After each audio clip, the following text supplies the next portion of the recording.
Good evening. On behalf of the International Music and Arts Society and the Bangalore International Centre, I'd like to welcome you all to this discussion of Ambassador Alan Nazareth's recent book, Historical Perspectives, Illuminating Minds on Blue Waters. He last spoke for the BIC online, also in collaboration with the IMAS, on his autobiography, A Ringside Seat to History. That was in 2020, and we are very pleased to have him back. I would like to acknowledge the presence with us of his wife, Mrs. Isabel Nazareth. Thank you for joining us. This program is presented by the International Music and Arts Society, with whom Ambassador Nazareth has had a long association, having presented many introductions to operas and opera screenings for Music Society members, and also having attended many of the Society's programs. For those of you who are here for the first time, the BIC is a space for informed conversation, arts and culture. You can sign up for email notifications of our programs at our website. So just a brief reminder to please make sure your mobile phones are switched off or on silent mode. To briefly introduce the program, Ambassador Nazareth's book offers readers a panoramic view of civilizations and their intertwined legacies through the ages, all set against the backdrop of the sea, timeless conduit of exchange and exploration. Post-retirement, he was invited by elite cruise ships to be an enrichment lecturer on their voyages. Between 1995 and 2018, he conducted 35 such lecture cruises. These voyages took him from Edinburgh in Scotland to Wellington in New Zealand, and from Kobe, Japan to Rio de Janeiro in Brazil. The 20 most popular lectures on Asia and Europe are being introduced to a broader audience through this book. Dr. Shashi Tharoor, Member of Parliament, says of the book, lucid, erudite, and leavened with Ambassador Nazareth's seasoned insight, it is a journey across continents and through a treasure trove of knowledge. The book will be discussed by a distinguished panel of speakers, Ambassador Latha Reddy, Neena Gopal, and Professor Baldwin A. This will be followed by the screening of some visuals from the book, remarks by Ambassador Nazareth, and interaction with the audience. To briefly introduce Ambassador Nazareth, in his 35-year career in the Indian Foreign Service, Ambassador Alan Nazareth has served in India's diplomatic missions in Tokyo, Rangoon, and Lima, as Director General of the ICCR, as India's Consul General in Chicago and New York, Deputy High Commissioner in London, High Commissioner to Ghana, and Ambassador to Egypt and Mexico. Since his retirement in May 1994, he has lectured at numerous prestigious universities and institutes in India and abroad. In 2007, he was presented the Youthant Peace Award for his lifetime of world service. He's authored 3 books, and his book, Gandhi's Outstanding Leadership, has been published in 12 Indian and 23 foreign languages, including Arabic, French, Mandarin, Russian, and Spanish. A detailed biography is on the BIC's website. I would now like to invite our speakers to please come forward and take your seats. Our first speaker will be Ambassador Latha Reddy, who I will introduce. Come.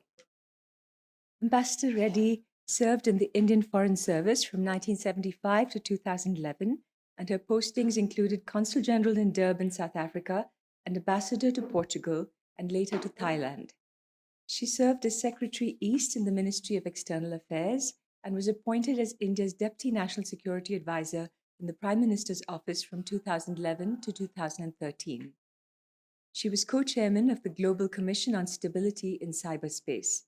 Since her retirement, Ambassador Reddy is involved with several organizations and think tanks, both globally and in India, including NGOs and trusts in the fields of heritage, international affairs, and the arts. She is also a member of the program committee at the Bangalore International Centre. Over to Ambassador Reddy.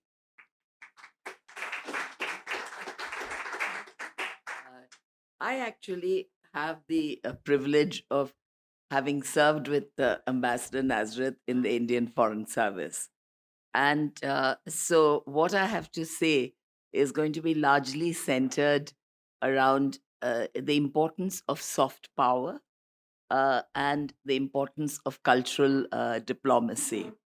Uh, we have both served in the ICCR. He was Director General and I was Deputy Director General. Unfortunately, not at the same time, but I think it left us both with a abiding interest in culture and cultural diplomacy and the importance of soft power. Uh, the the strange thing to me is that so few of us in the foreign service really understand how effective cultural diplomacy and soft power are. Most of them tend to concentrate on political work, on trade and investment, or on technology, all these so called interesting subjects, and tend to neglect this part of their work. And I think both he and I made a special effort during our careers as we were posted in different countries to really put forward India's culture in the most attractive and, sort of a people drawing exercise, if you like. And I think that this is a real mistake that many of our colleagues have made in not using the soft power of Indian culture.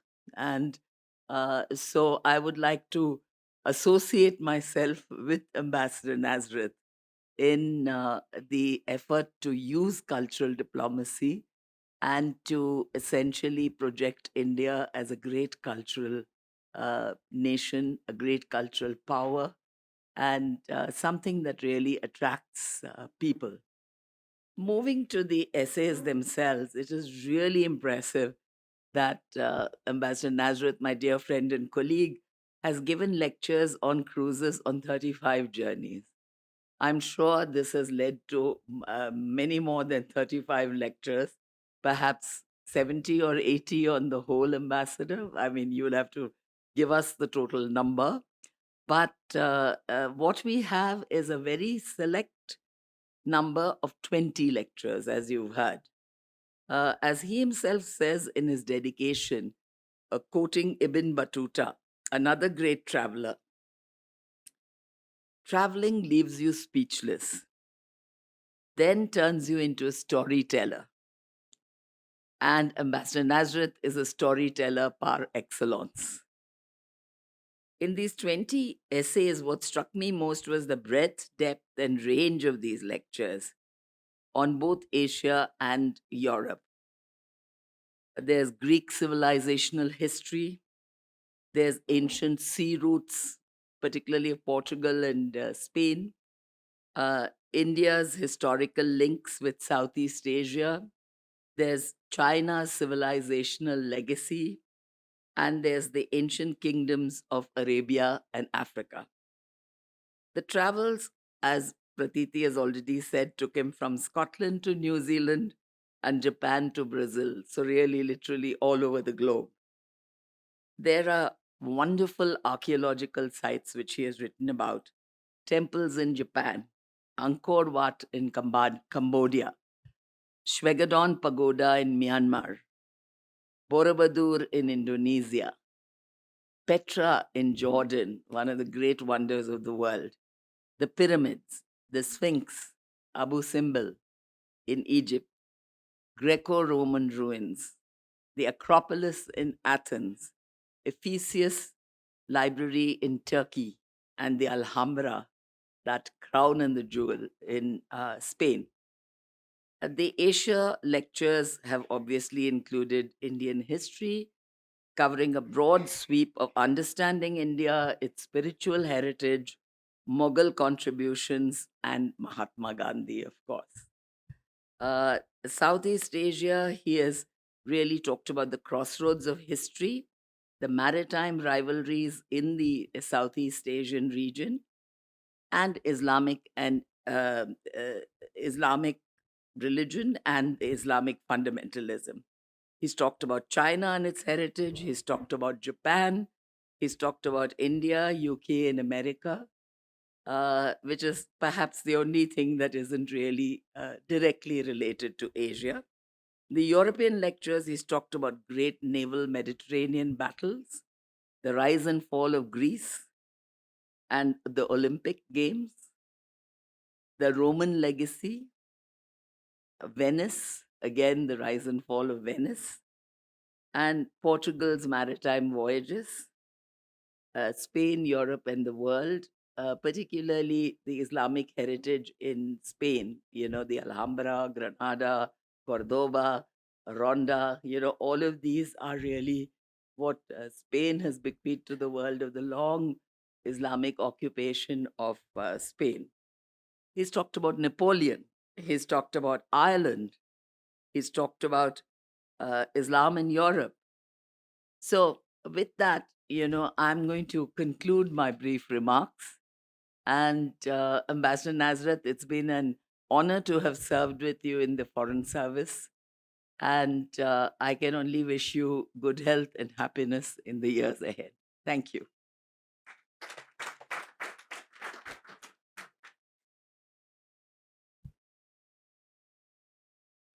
Thank you, Ambassador Reddy. Our next speaker is Neena Gopal. A journalist for over 30 years, Neena Gopal began her career in a Bangalore that was the hotbed of post-emergency politics. Moving to the UAE in the 1980s, she worked for the Dubai-based daily Gulf News, where, as foreign editor, she traveled the Middle East during and after Operation Desert Storm, the first Gulf War in 1990, covering war-torn Iraq and its neighbors, through the Second Gulf War in 2003. Neena's news hunting ground, however, has been India and its immediate neighborhood, both as a foreign affairs journalist and as a close observer of the life and times of many leaders in India, Pakistan, Sri Lanka, Afghanistan, Bangladesh, and Nepal, and the Philippines. She's also the author of the widely acclaimed book, The Assassination of Rajiv Gandhi. Neena, the floor is yours.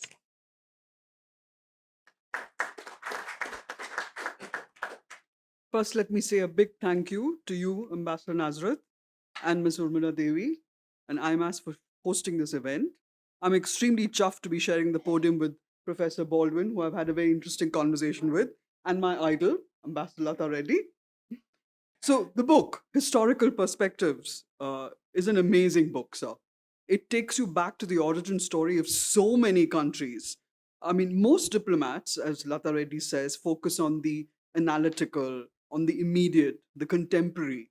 But Ambassador Nazareth links the past with the present. And as quoting Shashi Tharoor from his review, he says it's a journey across continents, which is truly riveting, because the ambassador's fellow vacationers on cruise ships must have been treated to a very unusual concept of a lecture cruise. So as a philosopher diplomat, I think that with an amazing understanding of history and culture, backed by exhaustive research, it's a huge learning curve for anyone who reads it. It definitely was for me. And lessons that I drew after reading your book from Mahatma Gandhi, to me is a story which doesn't, to me, resonate today. You quote him as saying how Indians couldn't complain about indignity and oppression if they impose similar cruelties on their untouchable compatriots. So despite Dr. Ambedkar being inducted in, and the campaign to get Harijans entry to Hindu temples, despite the Land Reform Act, caste discrimination is still such a factor in India. And despite the emancipation of women, that Gandhiji set in motion, tokenism and gender discrimination persists to this day. I mean, I've faced it, so I can tell stories about how the discrimination does happen. In fact, Gandhi's impact across the world didn't stop with India's independence. You've talked about how it had, an impact on Lech Wałęsa, in Poland in the 80s, on the overthrow of Allende in Chile. So, and this is a Gandhi who never even won a peace prize, a Nobel Peace Prize. Isn't that right, Ambassador? It's quite a big miss. But it's your description of a weaponless Gandhi waging a war without a gun, this being both a saint and a revolutionary, you've used this quote, revolutionizing revolution, that stays with you in that chapter on Gandhi. But how would Gandhi have reacted in today's India? This is an India where the social fabric, we have this very uneasy social compact between the rich and the poor, and that is only growing. I mean, the landed gentry and the landless, the privileged and the dispossessed, it continues to this day. In your chapter on the Mughals also, I was very taken with the manner in which you talk about how they changed the very architecture of India, with their incredible monuments and so on. But you also talked about, the Mughals' obsession with gardens. Now, I've covered Afghanistan, right after the Taliban were being chased out of Kabul. I landed in Kabul. And guess where my translator took me? He took me to Babur's gardens. Because Babur began building these gardens when he was, even though he was a conqueror and he came in to loot and prey on people, he was also a builder, which was quite a shock. So the Babur's gardens were being restored by the Aga Khan in Kabul, and it's on a slope, on a mountain slope, and it was littered with bomb craters because it was the one point where the Taliban and the Ahmad Shah Massoud's not troops, basically the Mujahideen, were fighting, and it was Babur's gardens that bore the brunt of it. So it really took me, back to my days in Afghanistan when you brought that up. But to get back to the narrative, the way our society is torn and divided, it's interesting to see how you actually credit the Mughals for weaving the strands of Indian culture together, Hindu and Muslim, until, as you rightly pointed out, Aurangzeb's bigotry, paves the way for this very divisive European entry into India and the unfortunate partition of India, which we're still paying a price for. So we haven't made, as Ambassador Lata Reddy said, we haven't made political capital really on our cultural reach. Because India's cultural influence, you've actually taken us into Southeast Asia, where Sanskrit words, which is quite surprising, like Bhumiputra, and Pradhan Mantri, are still widely used. So you've noted how there are 200 versions of the Ramayana in Java. And you've also said that despite Indonesia and Malaysia being predominantly Muslim for over 5 centuries, and Myanmar, Thailand, Laos, Cambodia, and Vietnam being predominantly Buddhist, the Ramayana is still popular there. So that synergy, that link continues to this day.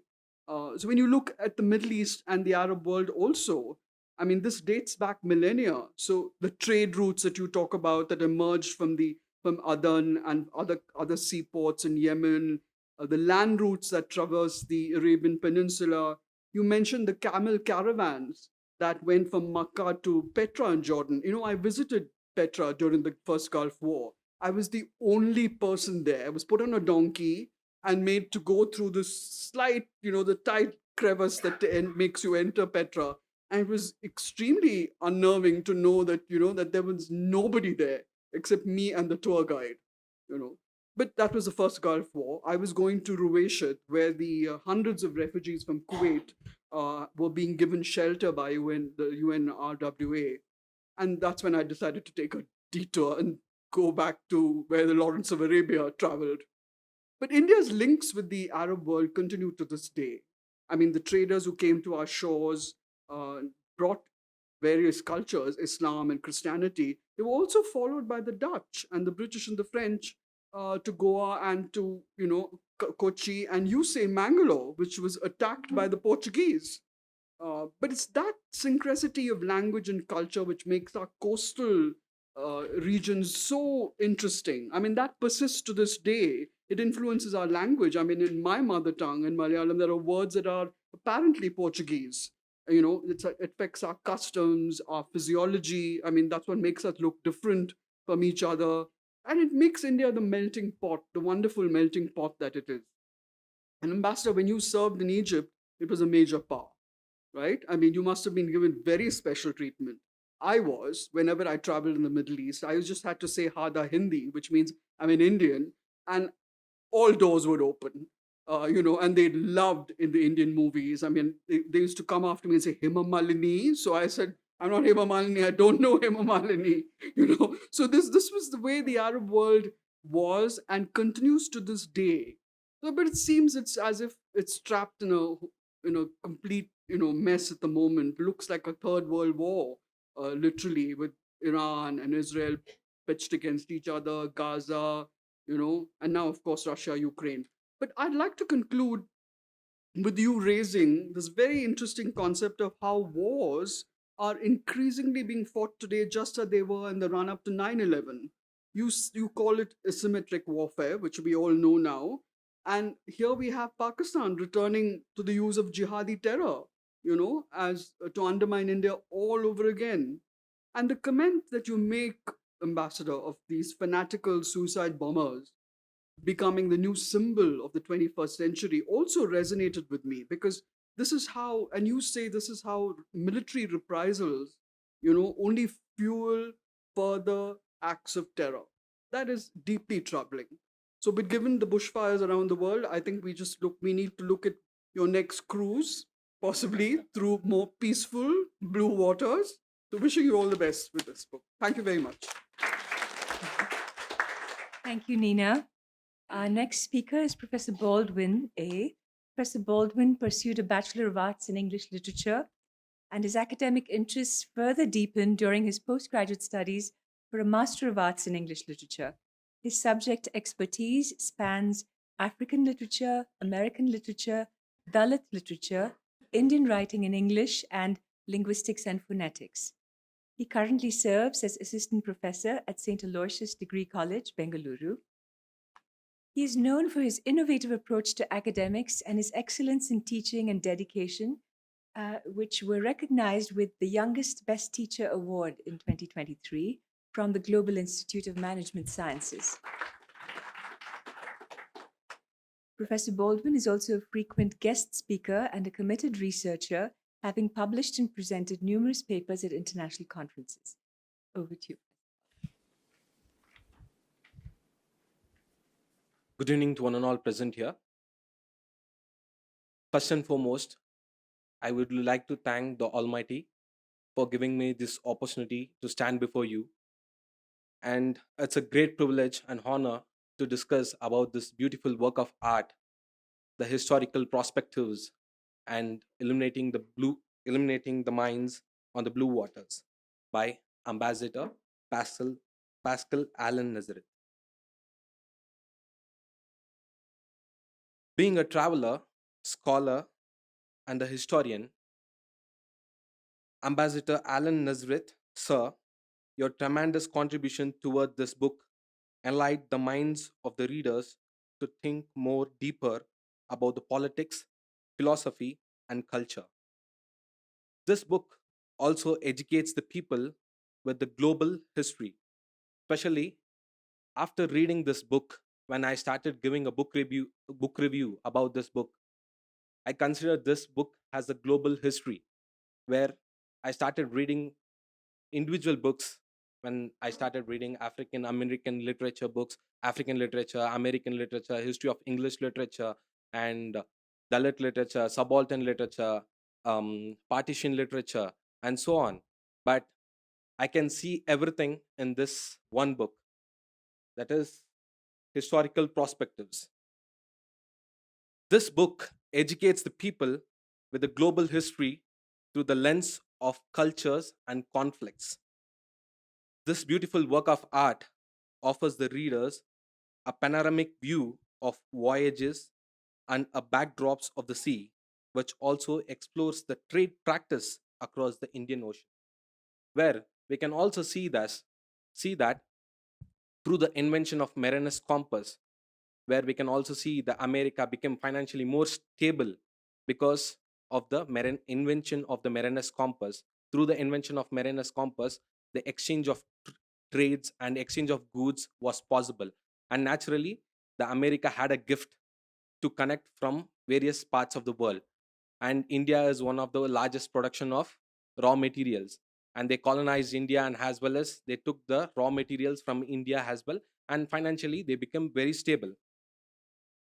And moving on, this book also represents the major challenges, providing the flow of history from the past to present. How the industrial revolution happened. Because of industrial revolution, the people wanted to the through the invention of spinning jenny, the machines were invented for preparing for making the goods, and the goods were increased, and they wanted to sell the goods to different places, and they came to India and as well as many parts of the parts of the world, and they colonized, and they imposed their language, and they imposed their culture, and they imposed their tradition, and they imposed their rule on us. This book acts as a treasure for the historians and the scholars to dwell more deep into the perspectives of the history. Especially when I started reading this book, it led me into a lot of questions, and I started analyzing this, and I felt that I have to make a lot of research on this book through the perspective of understanding of India, and from Gandhi's the non-violent revolutionary. From this, we can see that Gandhi has also spoken about the untouchabilities and the Dalit literature, and who were also called as um, the lower class community people. And especially, Sir has also spoke about the community named as Parayars. Okay, particularly they were living in Madras, which was also earlier called as Karupar Nagaram, and now it is called as Chennai. And this people's difficulties, the suffering, the pain and agony also was being depicted in the form of writing. The experience is also expressed here.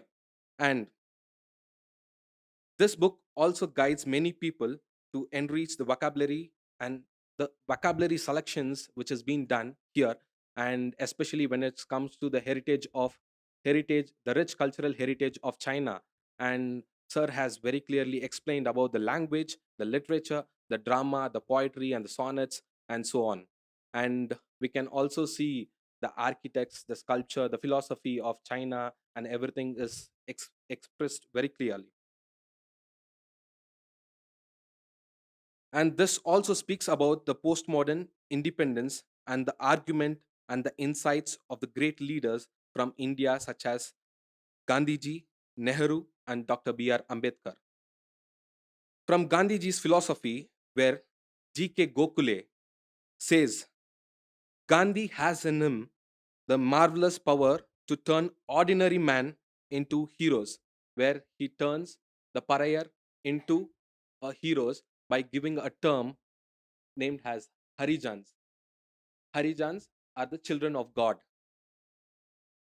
This book also manifests of Dalit people sufferings were also considered as a lower class community people with the term untouchables, where I would also like to compare and contrast with a work named as Untouchability, written by Mulkaraj Anand. You can just use this work as a reference, and there are many great writers like Urmila Power and Arundhati Roy and Kushwant Singh, where he speaks about the partition literature, and he also speaks about the Train to Pakistan, the work written by Kushwant Singh. And the Train to Pakistan is where a person he tries to um, share his experience and the patriotism, the love towards the motherland, where he is moving from one place to another place, what and all difficulties and what and all memories and they have undergone, everything is being shared here.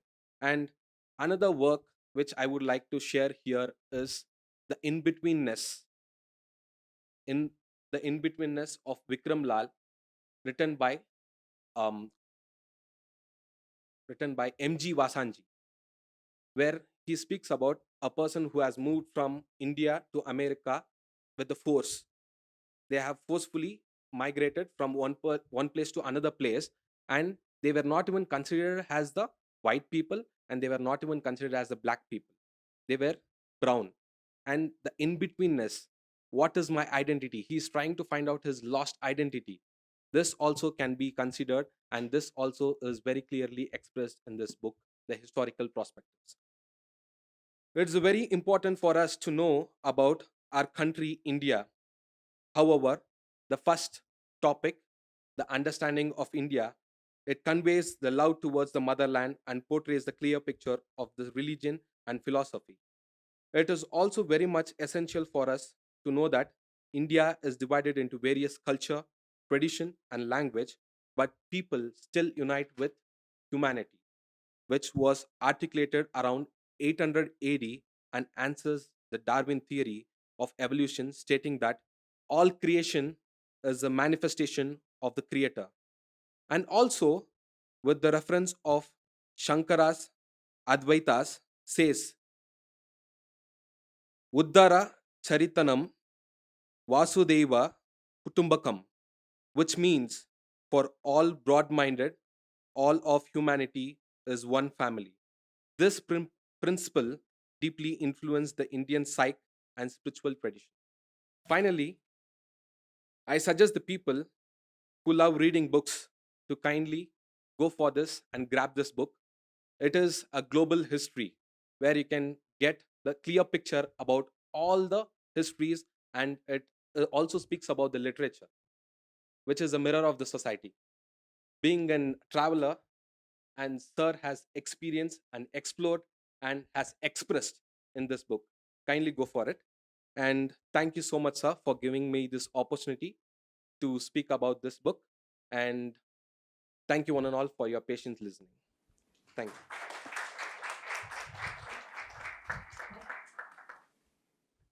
Thank you, Professor Baldwin. We will now briefly screen some visuals from the book that Ambassador Nazareth wanted us to share with you. I think you all might have difficulty reading the captions at the bottom, so I will read them for you so that the people at the back won't be able to see. Remove the mic. So this first one is Ambassador Nazareth and Mrs. Isabel Nazareth at the ancient Delphi temple in Greece.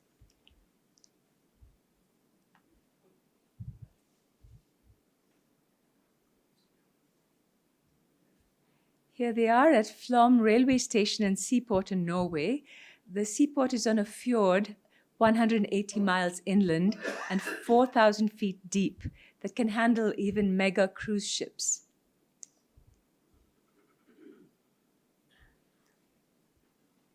At an elegant traditional mansion in Bali.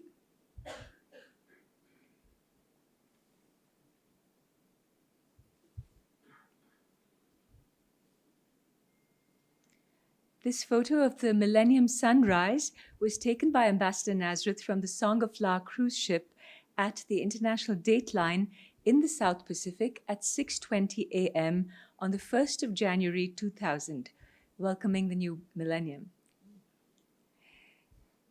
Here's Ambassador Nazareth dancing with Maori women at Rotorua in New Zealand.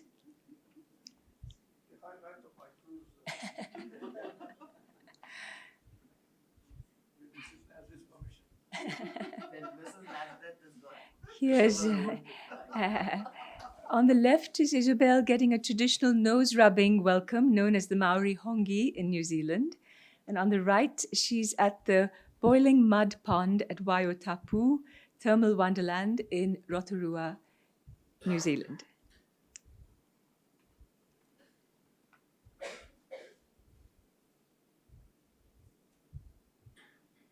Here they are at Fox Glacier in New Zealand's South Island, named after Sir William Fox, New Zealand's Prime Minister from 1869 to 1872. This is renowned tenor Juan Diego Flores singing to Isabel, Donna è mobile, translated as Woman is Fickle, written by Giuseppe Verdi for his opera Rigoletto in 1851.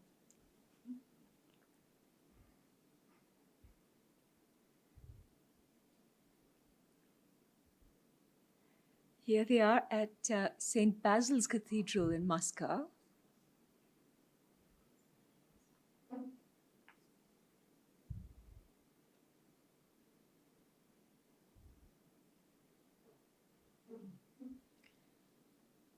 at Mount Rigi in Switzerland. It is apparently known as the Queen of the Mountains.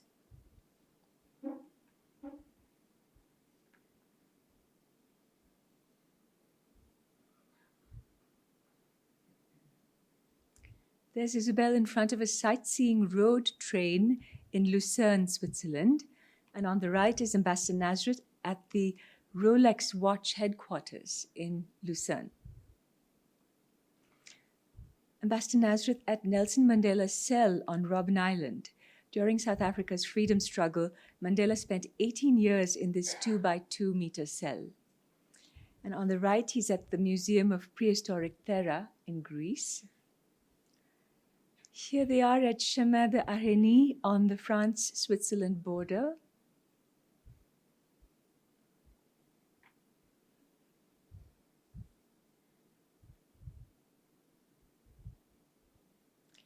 The Kinkakuji Golden Buddhist Temple in Kyoto, Japan.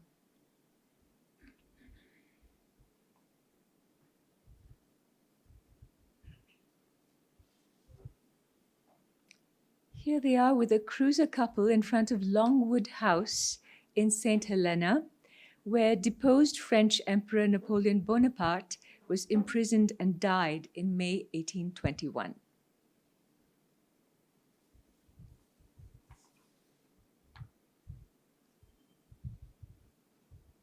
And this is camaraderie in the ocean pool. The Song of Flower cruise ship is in the background. So this is truly a journey across continents. I think it makes us all want to become enrichment lecturers and see the world this way.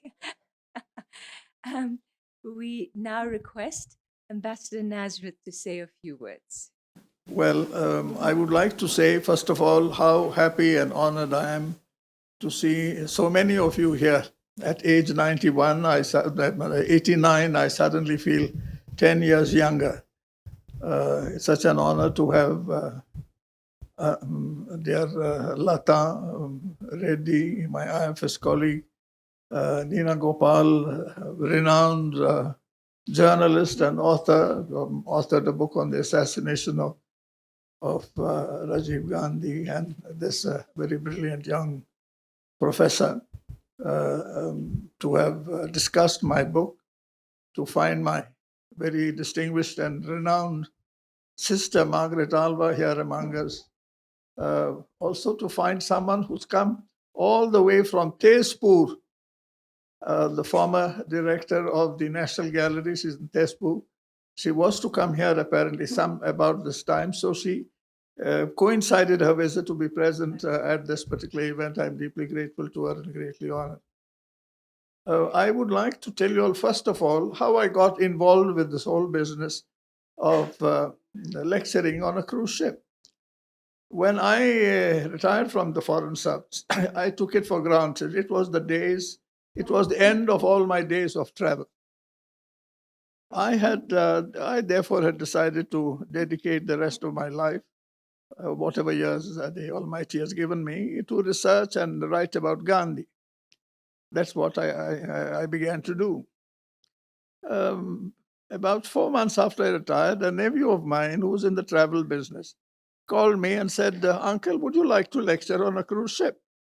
I thought he was joking. I couldn't believe anyone going on a cruise wanted to listen to a lecture. He said, no, there is a serious inquiry from, it was those days the Radisson cruise ship company, whom they were servicing their ships in. So he said, "No, uncle, this is serious. Please send me your bio. But in sending your bio, don't give all your big diplomatic posts because that is not relevant. You just give us the list of all the important institutions, universities, conferences which you have addressed." So I sent it to them. Lo and behold, maybe 8 weeks later, I got an invitation from the Radisson Cruise to lecture on their Song of Flower cruise ship. It was going from Wellington to Southampton, but I was to do the sector from Cochin to Suez. I was delighted because I had been ambassador in Cairo, and to go back to Egypt seemed a great thing. So I got on the ship, flew from Bangalore to Cochin, and the next day I boarded the ship. I've just boarded the ship. The cruise director comes to me and says, Ambassador Nazareth, we are not being fair to you, but I'm afraid your first lecture you'll have to deliver this evening. I've arrived, I boarded the ship at 1 o'clock. He said that there was a Kathakali dance group that was to come today. They've just called and said that their main dancer had a fall and has sprained his ankle, so they can't turn up. And he said, we have now got an open spot which we must fill. So I could hardly say no. I said, okay, I'll speak. And I delivered the lecture called Understanding India. I knew that very well, so without much preparation, I could do it because along with the lecture, I'm also required to, have project slides. So I had a PowerPoint lecture, which I did. The next morning, someone came up to me and said, Ambassador, that was a very fine lecture, but you said something about the Parsis, and I thought you were wrong about it. So I went to the library, the ship's library, and I checked in the Encyclopedia Britannica, and I must say to your credit that you were right and I was wrong. I was stunned. Of course, I was happy that you said so, but I was stunned to find now that in my audience, there are people who are listening to me so carefully that they then go and check with this on the in the Encyclopedia Britannica. I thought I would now have to spend all my time in the library. I timidly asked him, Sir, I'm very grateful to you for telling me this. May I ask you your name? He said, yes, John Eisenhower. I said, any relation of the president? He said, yes, his son. I was further stunned. Then he told me that he and his wife had taken the trip to India because he was a military historian. And he had always been very keen to learn about, the Chinese invasion of India. They arrived up to Tezpur. So he had wanted to make this trip. He and his wife, therefore, had come specially for that. In India, he wanted to take certain tours, including to Calcutta, to find out more about this. So I thanked him very greatly for this. We became good friends. And he said, he also praised my lecture. He said, you see, what we expect from lectures, from the lecturer, is that they give us something more than what the guidebooks contain. The guidebooks have a whole lot of books. You pick up a guidebook on India, they give a fair amount of information. So then this became the parameter for all my future talks. I have to give them something that the guidebooks don't contain. Then I also discovered that on the cruise ship, there were people, all the people who traveled were already quite widely traveled. Not only that, there were also alumni groups from universities like Stanford and Yale and such others. I suddenly discovered that is not going to be an easy job. So whatever I say now, I have to make sure that it is correct, historically correct, authentic, and that I won't be, easily challenged like this. So from the very first cruise, I began, to make sure that I had my proper lectures. And then the important thing for every lecturer who gets invited is the first cruise. Either you make the grade or you don't. If you don't, then you are not going to get any more invitations. And I might mention here that in later years, I recommended 4 of my IFS colleagues who were very keen to do. Out of the 4, only 1 made the grade. And sadly for him, within a year thereafter came COVID, so all the ships now went into quarantine. So the first lecture, your first lecture assignment is very, very crucial. Fortunately, I made the grade. And then they kept inviting me. Initially, it was all in these sort of waters, from Singapore to Bombay to Dubai, or, Singapore to generally in these waters. But once my sort of reputation spread they began to invite me a little further. I was then invited, asked whether I would be interested to lecture in the Mediterranean. I said yes. Also, then I had to prepare lectures for the Mediterranean. And what did the lectures I prepared for?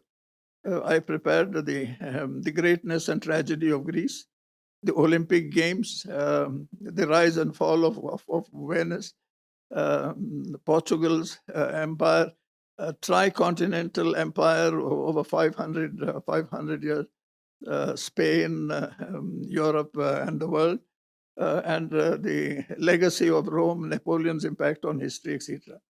Each of them had to be highly researched. And I spent many hours on that, I must tell you, in each of them. For me, it became a challenge. And I must tell you also, I got very interested in it. Fortunately, I have a home library, which I acquired mainly while I was in New York by joining one or two book clubs, paying $10 a month. Every month you got a book. So over a period of time, I collected good books, and the most valuable among them was Will Durant's 10-volume History of Civilization, and many others. Ultimately, then I did 35 cruises, and as Pratiti mentioned, north to south, I did it from Edinburgh all the way to Wellington in New Zealand, and east to west from Kobe in Japan to Rio. Each of these cruises about 10, 12, or 14 days. Though some cruises, the longest cruise I did was 5 weeks, I think, on board.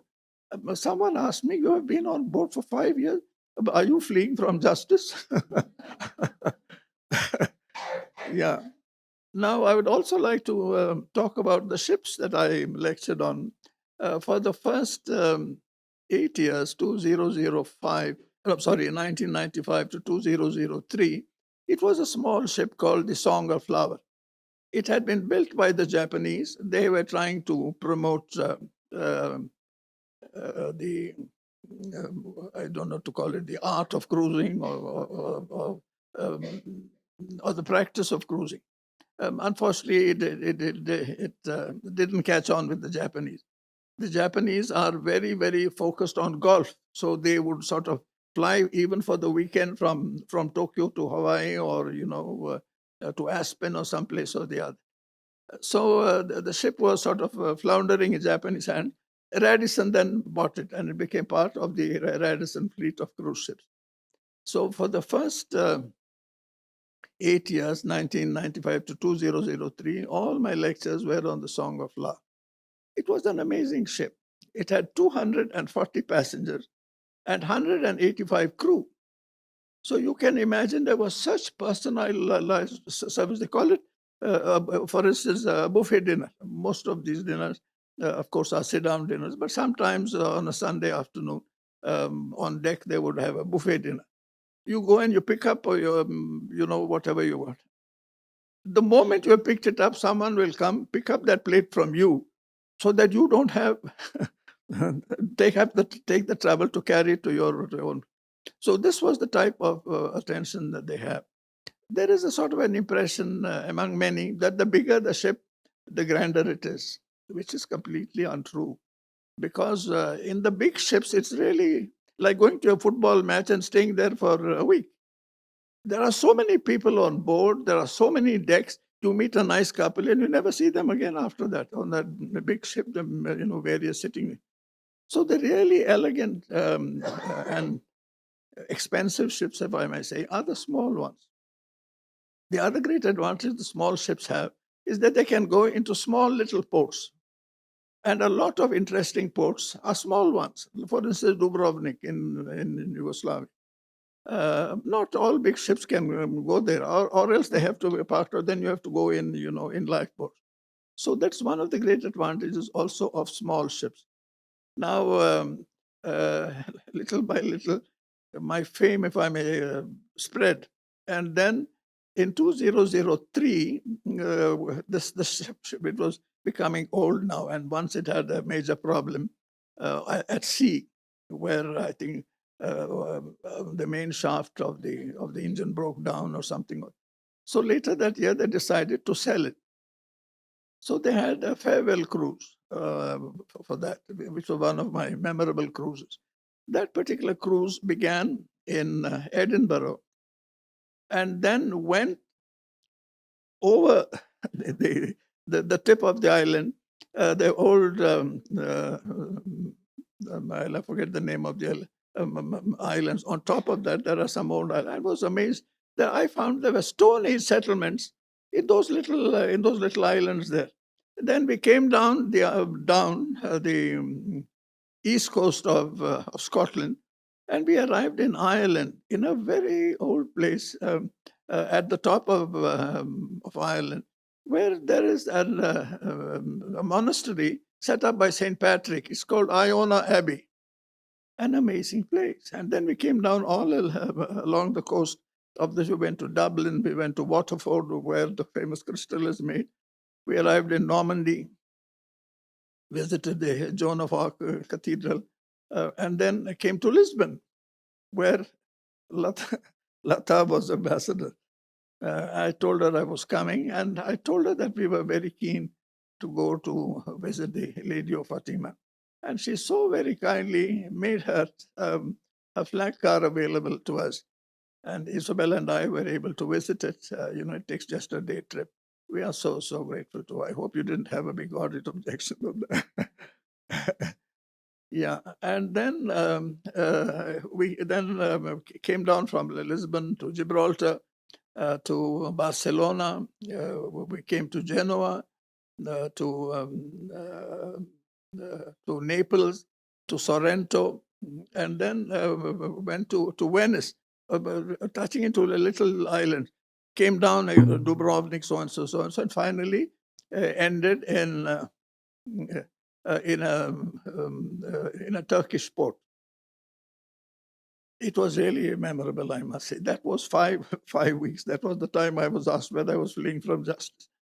But I've done then other cruises, the other memorable cruises. I would like also come again to the ships. So once the Song of Flower was sold, I got invited to other ships. The Radisson now had become the Regent Seven Seas Cruise, and they had many ships. So I got invited onto that. Later on, I was invited to something called the Seabourn Cruises. Then, fortunately, I got invited to something called the Silver Seas. Thank God, my wife is here. Yeah. Of all the cruise ships, for me, this is the top of the line. And it's interesting that all their ships have been given Rolls-Royce names: Silver Cloud, Silver Spirit, Silver Wind, to make the point that they are the Rolls-Royce of the seas. And I think really they are. Because everything is so elegant about those ships. And what also pleased me greatly was on all the other ships, the lecturer is treated as part of entertainment. On the Silver Seas, he's treated as part of enrichment. In fact, he's called the Enrichment Lecturer. And that really pleased my heart a great deal, was music to my ears. So we did many cruises on that. And one of their amazing and memorable cruises was they did a literary cruise.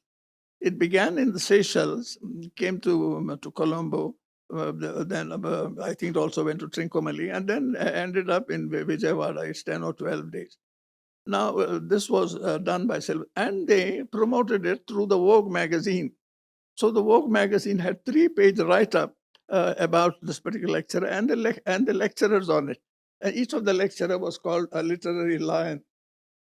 So I was really lionized on that group. And it was an amazing thing. One of the other lecturer was someone who'd done a lot of autobiographies on British royalty.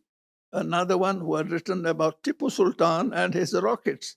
The third one was, I think, a ship's architect or something, talking about the future of ships. But it was a memorable experience. The other cruises truly memorable was, and a long one, was where we started off in Singapore. This was on the Seabourn, I think. We went from Singapore to the Maldives Islands, to South Africa, to St. Helena, right out in the middle of the down south and Pacific Ocean, and ended up in Rio. And one of the two wonderful ports to come into on a ship. One is in Cape Town, where you see the mountain sort of rising here. What is it called? The flat mountain or something. The stable mountain, yes. And the other one is to come into Rio. I must say, to see the whole city sort of spread out. Yeah, exactly. The other one, of course, is Rio. Also is spectacular. Yes. Yeah. So now all these lectures that I did turned me into, I wouldn't say a historian, but certainly into a student and maybe an expert to some extent on history. And I found it fascinating, I must say, to study the rise and fall of civilizations. And amazingly, you find sometimes the same thing that takes them up also brings them down, brings them down. In the Korean concept, there's the yin and the yang. You know, there's a constant churning like of the oceans. The good will come up on the top, and then it will have to come down at some point. But talking about the cultural component in this, you also traveling around, you see really great works of art that have been produced all over the world. One of the persons I must thank greatly are the publishers of this book and the designer of it. I had given them the concept that I want you all to bring out the fact that my lectures, cover a whole range, all the way from Sumeria, which is the seal at the top, and then also the Indus Valley seal. It then has the Parthenon and the Colosseum in Rome, and the Shwedagon Pagoda and the dome of the Al-Aqsa Mosque. And they brought it out beautifully, and also brought out the blue waters at the bottom of it. What you see there is the sort of the wake of the ship. But since you spoke about the cultural element, I must recount this. It is not in this book, but I've written it in my autobiography. There are many anecdotes in my autobiography, but the most amazing one is about a shipping magnate called Dharmateja. I saw him at the height of his power when he came to Tokyo when I was there as a young officer. He had got, thanks to his close friendship with Jawaharlal Nehru, whom he had met apparently when he was in Geneva. Nehru asked him to come to India and to do something either in the atomic field or in the maritime field, because his wife had investment. She was an heiress and had investments in shipping. So he decided to go into shipping, and he managed to get a $40 million loan, with which he negotiated such a fine deal to buy 16 bulk carriers from Japan, Mitsubishi. When he first came there and said 16, they didn't take him seriously. But when they learned that he had got this thing, they now were willing to deal with him, and ultimately agreed, I think, to give him. They made a deal for 12 ships spread over a period of time. I therefore left Tokyo. I went to Burma. When I arrived in New York, I couldn't believe it. The first thing the consul general there tells me, the grave face, Nazareth, you have a lot to do in that passport and visa section. Forget all about it. Your main focus now must be on this. They very carefully took out a file from his combination safe and gave me this file. There was only one CCV telegram in it, and it was about Dharmateja. He said that he has defrauded the company and fled the country. His last known address was the Sherry Netherlands Hotel in New York. So you must find him and deport him to India. So I went to the city, Netherlands. They said that yes, he stayed there, but he has left without leaving a forwarding address. But the commissioner in New York, I went and called on him, told him all about this man. About 5, maybe 4 weeks later, he called me and said, "We've got a man, not exactly what you told us. We had given his name as Dharma Teja Jayanti. He's Jayanti Dharma Teja. Could he be the same?" I said, "Yes." So we went, we got him arrested. I went to the court, and he was fuming in the mouth. He said, "It's terrible what you have done. You have humiliated." He recognized me from New York days, he and his wife. And I had to spend the last night in a prison cell in my dress suit. So I said, "I've come here as a consular officer to help you," which was, of course, not quite true. But he said, "That's nonsense." However, his wife said, was more sort of suave. She said, "Mr. Nazareth, do us one favor. Just call BK Nehru, who's ambassador. Tell them this is us. Please to intervene on our behalf." So was conveyed to him. BK Nehru called back and said, they have to stew in their own juice. So forget about them. I know them, but they're certainly not my friend. Then he suddenly, while he was given bail, while on bail, he suddenly disappeared from here. Where he had gone, no one knew. Then I must say, we had sent notes to all the consulates in New York about this man, that if he ever approaches here, don't give him a visa, report it to us. And this was sent all over. When one day when I was coming back from lunch, my secretary told me that the consul in the Costa Rican consul has called 3 times. He wants to speak to you urgently. He says there's something important to tell you. So he came to see me, and he told me that your Mr. Teja is in Costa Rica at the moment, and a visa has been given to him, though I told my consul general that the Indians have told him that the man is a criminal. But it turns out that our former president has recommended this case, and they are supposed to be friends or something.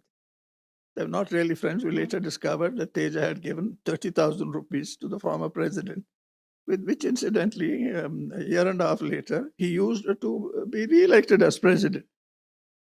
So when we were trying to get him out of there, now, yes, so on my very first trip there, after, we had made, I think I went to call on the Costa Rican foreign secretary. We had no diplomatic relations with him. Fortunately, he agreed to receive me.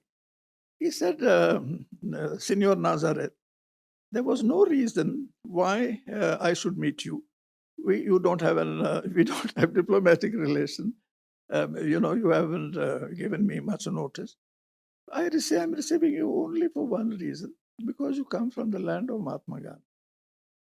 You talk about soft power in a far remote country like Costa Rica." I was so happy and grateful, and then I suggested, since you have such a high regard for him, I said, maybe with your help, you could set up a Gandhi Society in Costa Rica. He said, "Oh, I'll be very happy to help." This is how it all started. Now, it went on, the case against him in Costa Rican for the extradition went on for almost 3 years. In the meantime, Figueres became prime minister. President. He made sure that all our case was sort of, dismissed. And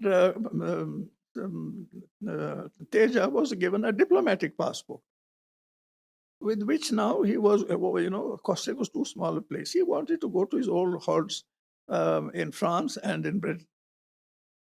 So he decided to go on a secret mission. What do you think happens? The former foreign secretary is now retired. At his own cost, has called me. I am now Chargé d'Affaires in Lima, Peru, to tell me about his diplomatic passport that is now going on this trip. And through a nephew of his who worked in a travel agency, who had drawn up the entire travel itinerary for Teja, gives all those details to me, including the seat number on every one of the flights he was taking. So I, of course, immediately sent this to Delhi, who then alerted Interpol. When Mr. Tejal, he landed first in Paris, we decided not to act against him there because we had no extradition treaty with them. So we waited for him to land in London. When he landed in London airport, he was arrested. He couldn't believe it. And he showed his diplomatic passport. The Costa Rican embassy, raised it and something. But the British Foreign Office said, a diplomatic passport is valid only if you are accredited to this country. It's not anyone who passes through country has no diplomatic immunity. So he was arrested, and he spent, I think, I don't know, 10 or 12 months in Pentonville prison while the extradition proceedings went on there.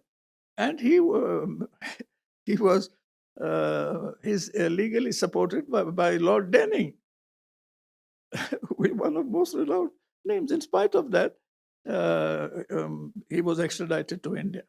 There is a book written about it. It's called Escaped, in which the author, his name is Danish Ali, he and his wife, have made a sort of a presentation of 10 different fraudsters who defrauded India and fled the country. Most of them arrived in the UK. All of them there. The only one whom was successfully extradited and brought to India, you managed something also. Yeah, exactly. Was Mr. Teja. Now, I might also tell you that this particular episode, tied up in high politics in India, in Japan, in Costa Rica, even in the US, is under consideration for being made into a Netflix film. Yeah. So I'm sorry. I'm sure I far exceeded my time, but please forgive me.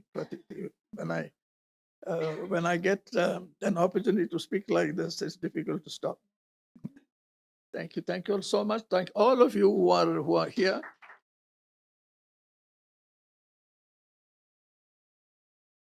I was very fascinated reading the section on Southeast Asia, and the very deep civilizational links we have with Southeast Asia, whether it's in Indonesia, in Thailand, and, the Ramayana connections and so on. So would you like to tell us a little bit about that? Yes, that is an amazing story. After Ashoka's conversion to Buddhism, he sent out missionaries to various parts of the world, to Sri Lanka, to Burma, even to the north. Some unverified reports say that he even sent missionaries to Athens and to Alexandria, which was an important cultural center at that time. Now, this was about 300 BC. For the first 300 years, not a single Hindu monk missionary went out. Why? Because anyone who crossed the oceans, according to the Hindu Dharma, would lose his caste. Now, about the time of the first century AD, there was one enterprising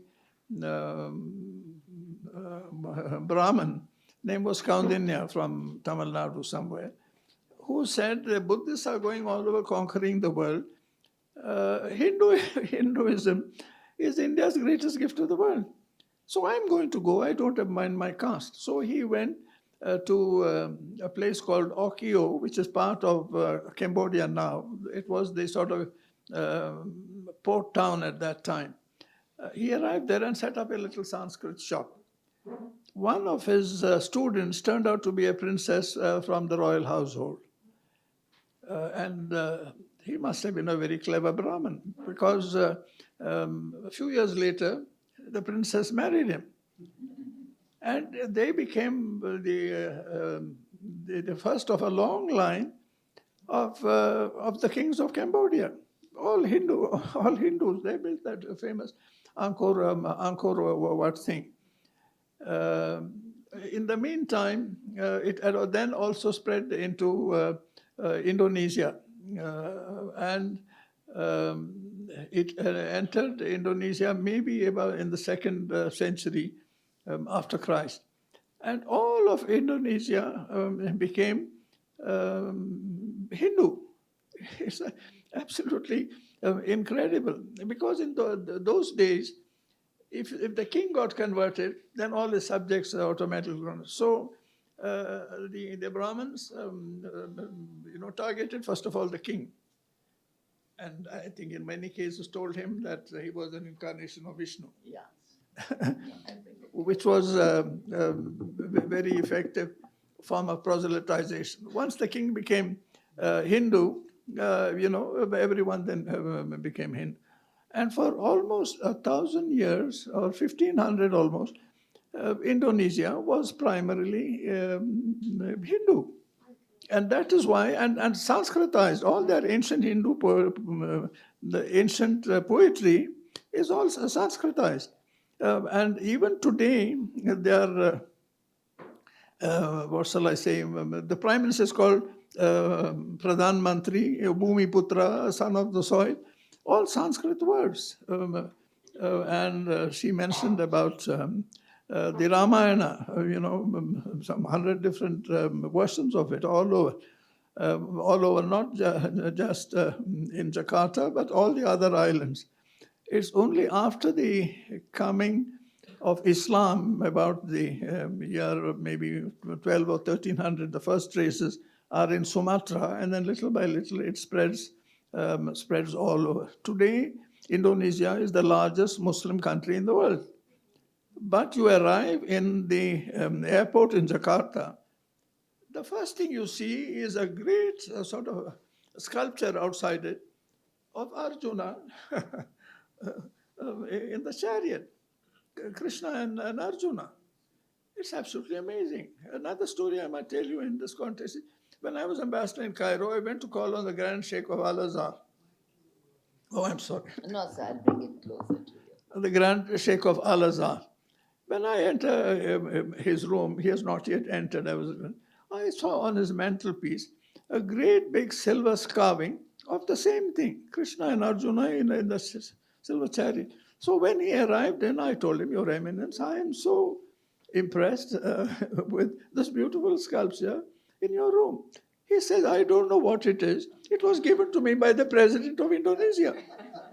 Here is the president of the largest Muslim country in the world going to see the Grand Sheikh of Al Azhar, the closest you can come to a pope in the Muslim world, presenting this thing, this great, beautifully made silver statue to him.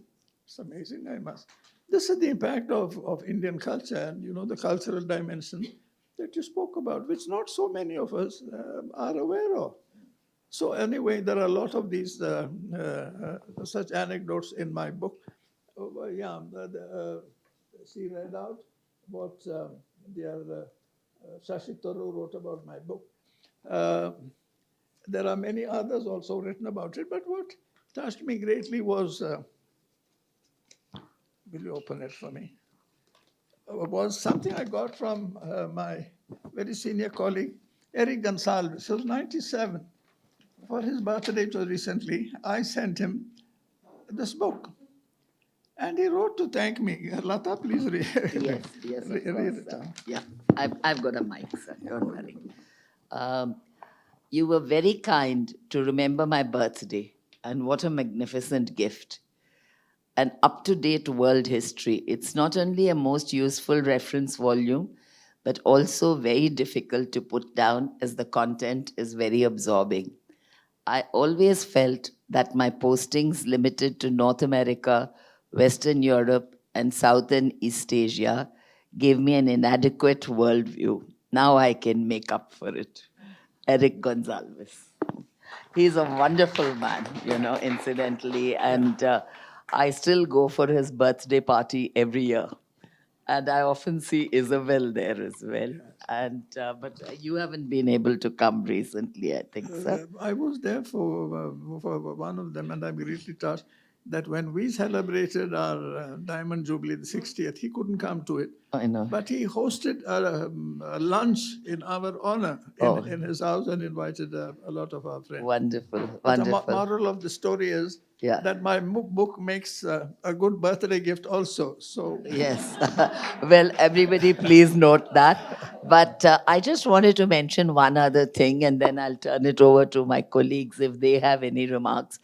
You know, on the Ramayan question, sir, you'll be happy to know that in ICCR, we organized a Ramayan festival with all the different countries participating from Southeast Asia. We had the Wayang Kulit puppets from I think Indonesia. We had the Thai Ramayana, you know, in all its grandeur and splendor, with very fabulous costumes and so on. Of course, the interesting thing is they twist some of the stories. You know, they make Hanuman into a kind of a clown, you know, and he's a white monkey, and so on. And then we had Vietnamese water puppets from Vietnam, and they actually had to perform in a swimming pool with the water puppets.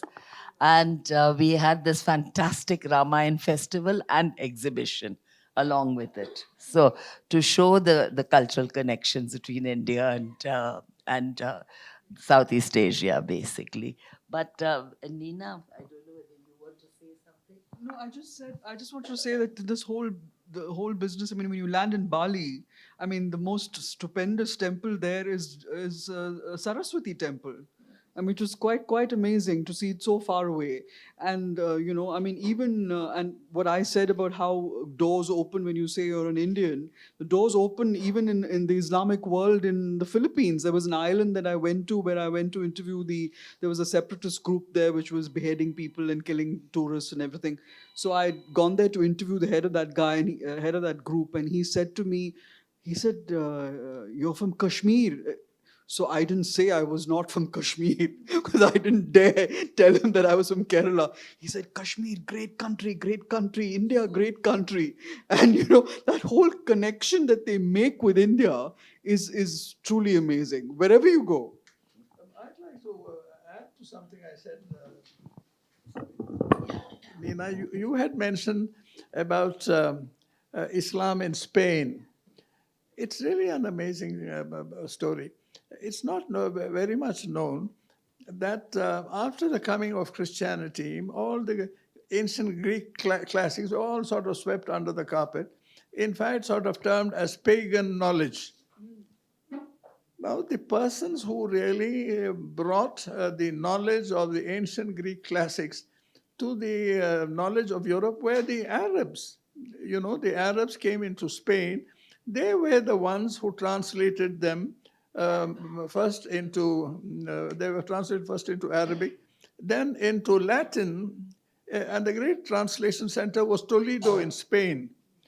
And amazingly, the principal translator there was Jewish, called Master John or something.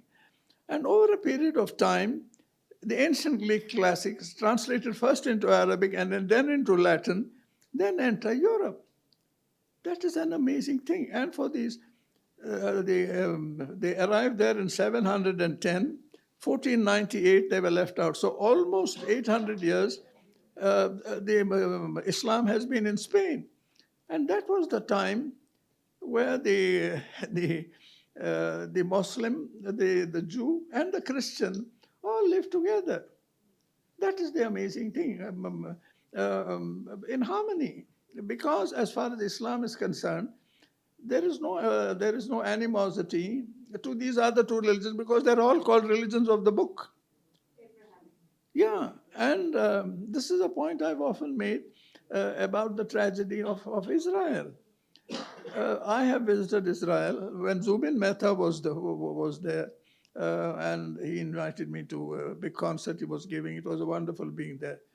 And we went and visited all the holy sites. And what struck me was the three most holy sites of the three major Abrahamic religions are within walking distance of each other.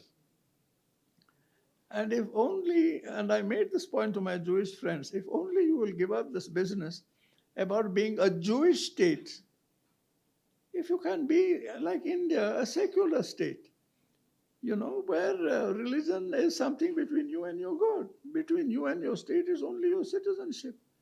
I said Jerusalem can become the biggest pilgrim center in the world, and it would become a symbol of universal brotherhood. Remember what happened in Spain under the whole problem in Israel today is because they want to be a Jewish state. Not only that, they said that God gave us the Holy Land, so Judea and Samaria is given to us by God. This is all sort of mythology. Anyone can say that God gave this to me, or that God speaks to me every day. I believe He speaks to me too. This is the whole tragedy, I must say, because this whole business started really with the Europeans arriving in the New World.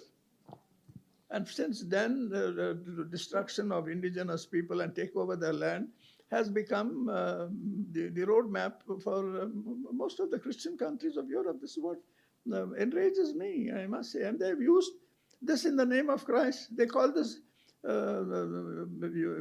conquering the world for Christ. Is this the way to conquer the world for Christ? Christ has spoken non-violence. He transformed the entire Judaic ethic, which was an eye for an eye and a tooth for a tooth. And here comes Christ and says, if someone slaps you on one cheek, give him the other. And he speaks about love. So it is really an amazing distortion for me of Christ's thing. And sadly, the same European powers have decimated indigenous populations in Central Asia, the Mayas, destroyed their temples in parts of Africa, in Australia, and in New Zealand. So it's all that, destroy the people. They'll say that you are a primitive culture, something, we have brought you civilization. Fortunately, in India, we were too many. They couldn't do it, but they did as much as possible to starve us to death under the British. An important thing you find, every decade there was a major famine. And the effort was not to eliminate famine, but to administer it. So they made a famine code. What should be done when famine occurs? And I think within 30 years of India became independent, we solved hunger. Today, India is a net food exporter.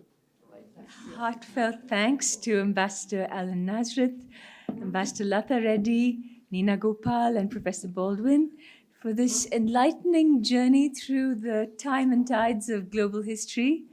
The book is available for purchase outside. Thank you all for coming, and good night. Thank you.